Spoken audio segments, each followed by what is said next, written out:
Comment vous exprimer toute notre révolte, notre défiance, notre écœurement? En une déclaration, vous venez de renier vos propres engagements et ruiner l'espoir de millions de Françaises et de Français de ne pas subir un départ à la retraite à 64 ans.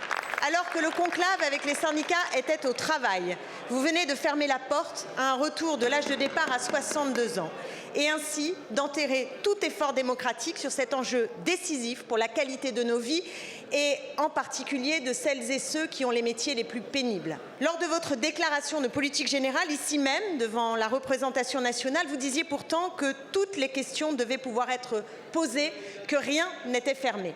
Je sais que les promesses n'engagent que ceux qui les écoutent, mais là, vous abîmez encore davantage une parole institutionnelle agonisante, vous écrasez la volonté des Français, vous piétinez les syndicats, vous méprisez l'avis de l'Assemblée nationale qui aurait dû être saisie depuis fort longtemps. Non, il n'y a pas de déficit caché de notre régime de retraite.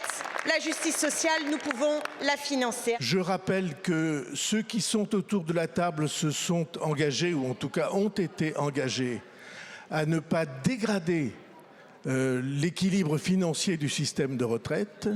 Je rappelle que le contexte démographique dans lequel nous sommes est un contexte qui déséquilibre le système des retraites continuellement. Je rappelle de surcroît que dans la réforme des retraites, il y a 7 milliards d'avantages qui ont été reconnus et accordés aux femmes, aux carrières longues, à tous ceux qui ont connu d'une pénibilité particulière. Et supprimer la réforme des retraites, ça voudrait dire qu'on supprime ces 7 milliards-là. Et c'est la raison pour laquelle j'ai considéré, est-ce que c'était possible de supprimer la réforme et de revenir aux 62 ans? Je prétends que ça n'est pas possible. Le rapport de la Cour des comptes a indiqué que c'était d'ores et déjà un déficit de 7 milliards, sans compter les dizaines de milliards qui tiennent à la convention liée aux retraites de la fonction publique.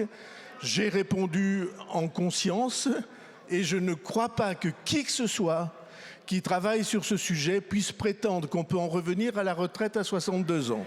Et je suis persuadé que les partenaires sociaux, dans leur ensemble, en viendront à une conclusion de cet ordre. Et donc, j'ai donné la main aux partenaires sociaux.